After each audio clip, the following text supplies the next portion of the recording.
تو یہ غنیمت جانیے کہ اللہ تعالیٰ اس کے ذریعے سے آپ کو گناہوں سے پاک کر رہا ہے.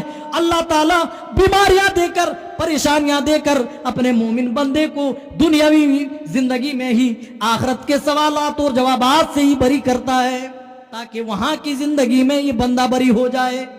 اللہ تعالیٰ پاک کو صاف کرنا چاہتا ہے. خود رسول اللہ صلی اللہ علیہ وسلم نے فرمایا جس کے ساتھ اللہ بھلائی کرتا ہے اس کو مصیبتوں میں گرفتار کر دیتا ہے. تو مصیبتیں اور ان مصیبتوں پر صبر کرنا یہ بہت بڑا اجر کا کام ہے. رسول پاک صلی اللہ علیہ وسلم نے فرمایا اس کے ذریعے سے اللہ تعالیٰ بندے کے گناہوں کو درگزر کر دیتا ہے. چلیے اور آگے بڑھتے ہیں. دینی مجلسوں میں شرکت کرنا یہ بھی ایک بہت بڑا عمل ہے اپنے گناہ مٹانے کا، ایک بہت بڑا ذریعہ ہے. دینی مجلسوں میں شرکت آج لوگوں کی اس قدر کم ہوتی جا رہی ہے کہ آٹے میں نمک کہہ لیں تو وہ بھی زیادہ آپ کو لگے گا.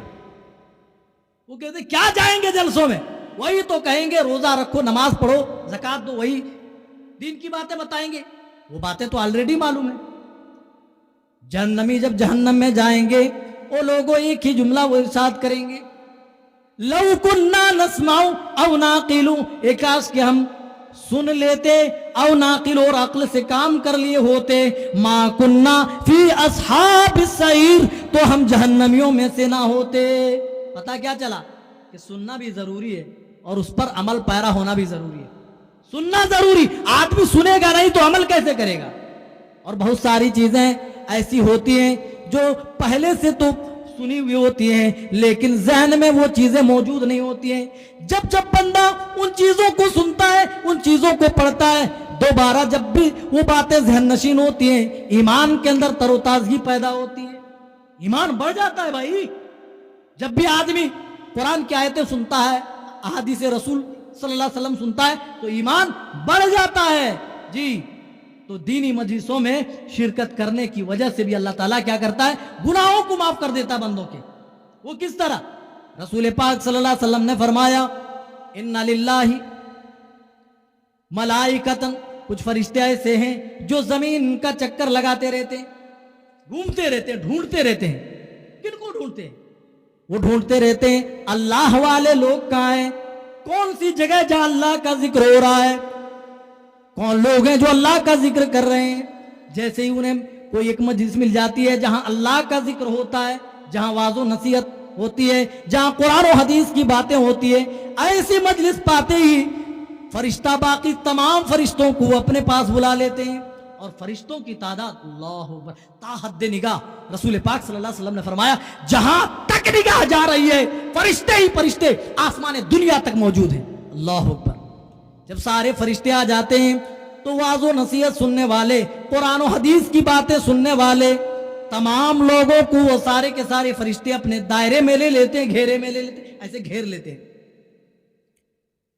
پھر جب یہ فرشتے جب ان کی ڈیوٹی چینج ہوتی ہے، جب یہ اعمال لے کر اللہ کے پاس حاضری دیتے ہیں تو اللہ تعالیٰ ان فرشتوں کو پوچھتا ہے، سوال کرتا ہے، او میرے فرشتوں ذرا یہ بتاؤ تم نے میرے بندے کو کس حال میں پایا؟ فرشتے کیا کہتے ہیں؟ اے میرے پروردگار تیرے بندے تیرا ذکر کر رہے تھے، اے میرے پروردگار تیرے بندے تو تیری تسبیح بیان کر رہے تھے، اے اللہ تیری تکبیر تیری بڑائی بیان کر رہے تھے. اللہ تعالیٰ پھر سوال کرتا ہے، اے میرے فرشتوں ذرا یہ تو بتاؤ کیا میرے بندوں نے مجھے دیکھا ہے؟ ہل رعونی، اے فرشتے بتاؤ کیا میرے بندوں نے مجھے دیکھا ہے؟ کہا نہیں. اللہ کہتا دیکھ لے تو ان کی کیا حالت ہوگی؟ فرشتے کہتے ہیں اے میرے پروردگار اگر اللہ تجھ کو دیکھ لے تیرے بندے تو وہ اور زیادہ ذکر و اذکار کرنے لگیں گے، وہ اور زیادہ تیری بڑائی کرنے لگیں گے. پھر اللہ کہتا ہے مجھ سے کس چیز کا مطالبہ کرتے ہیں؟ فرشتے کہتے ہیں اللہ تجھ سے تیری جنت چاہتے ہیں، تجھ سے تیری جنت کا وہ سوال کرتے ہیں. پھر اللہ تعالیٰ کہتا ہے کیا جنت کو میرے بندوں نے دیکھا ہے؟ فرشتے کہتے ہیں کہ نہیں جنت بھی تیرے بندوں نے نہیں دیکھی ہے. کہا دیکھ لیں تو ان کی حالت کیا ہوگی؟ کہا تب تو اور زیادہ جنت کے بارے میں وہ سوال کریں گے، جنت پانے کی جستجو اور اس کی تلاش میں اور زیادہ وہ لگ جائیں گے. کہا کس چیز سے پناہ مانگتے ہیں, کس چیز سے دور بھاگتے ہیں؟ فرشتے کہتے ہیں اللہ تیرے عذاب سے وہ پناہ چاہتے ہیں, تیری جہنم سے وہ دور بھاگتے ہیں. اللہ پھر کہتا ہے او میرے فرشتوں کیا میرے بندوں نے جہنم دیکھی ہے؟ فرشتے فوراً کہتے ہیں اے میرے پروردگار تیرے بندوں نے جہنم نہیں دیکھی. اللہ کہتا جہنم دیکھ لے تو بندوں کی حالت کیا ہوگی؟ فرشتے کہتے اللہ تب تو اور زیادہ تجھ سے ڈریں گے, اور زیادہ جہنم سے خوف کھائیں گے, اور زیادہ جہنم سے دور بھاگیں گے. اللہ تعالیٰ یہ تمام باتیں سننے کے بعد کہتا ہے او تمام فرشتوں سن لو, تم سب کے سب گواہ ہو جاؤ. اس مجلس میں شرکت کرنے والے تمام لوگوں کی میں نے بخشش کر دی ہے, تمام لوگوں کو میں نے معاف کر دیا ہے, ان کی تمام کے تمام خطاؤں کو میں نے درگزر کر دیا ہے. ایک فرشتہ آتا ہے اور کہتا ہے اے میرے پروردگار ایک آدمی ایسا بھی تھا جس کا مقصد نہیں تھا اس مجلس میں شرکت کرنے کا, مقصد نہیں تھا, اس کی نیت نہیں تھی, وہ تو کہیں جا رہا تھا, بس دیکھا قرآن و حدیث کی باتیں ہو رہی تو بیٹھ گیا.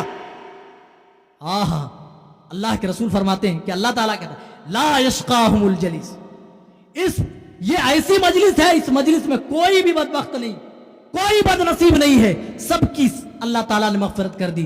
جو نیت لے کے نہیں آیا تھا اس کی بھی مغفرت فرما دی. اب دیکھیں دینی مجلسوں میں شرکت کرنے کا اجر تو ملتا ہی ملتا ہے, گناہوں کی بھی مغفرت ہو جاتی ہے. اس طریقے کے کئی اعمال ہیں جس کے ذریعے سے ہمارے گناہوں کی مغفرت ہوتی ہے. اذا امن الامام فامنوا, رسول اللہ صلی اللہ علیہ وسلم نے ارشاد فرمایا جب تمہارا امام آمین کہے فامنوا تو تم بھی آمین کہو. فإنه من وافق تامینه تامین الملائکہ قد غفر له ما تقدم من ذنبی.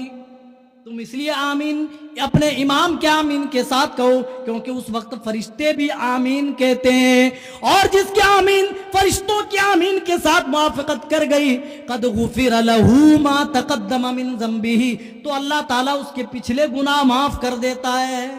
دیکھیں ایک چھوٹا عمل ہے, آمین کہہ رہے, اس کی وجہ سے اللہ تعالیٰ آپ کے گناہوں کو معاف کر دے رہا ہے. بڑی کمال کی بات, چھوٹا منہ میں آدمی کتنا بڑا جملہ ہے, آمین بول دیا, لیکن اگر فرشتوں کی آمین کے ساتھ موافقت کر گئی تو اللہ کے رسول فرماتے ہیں اس کے ذریعے سے اللہ تعالیٰ بندوں کے گناہوں کو درگزر کر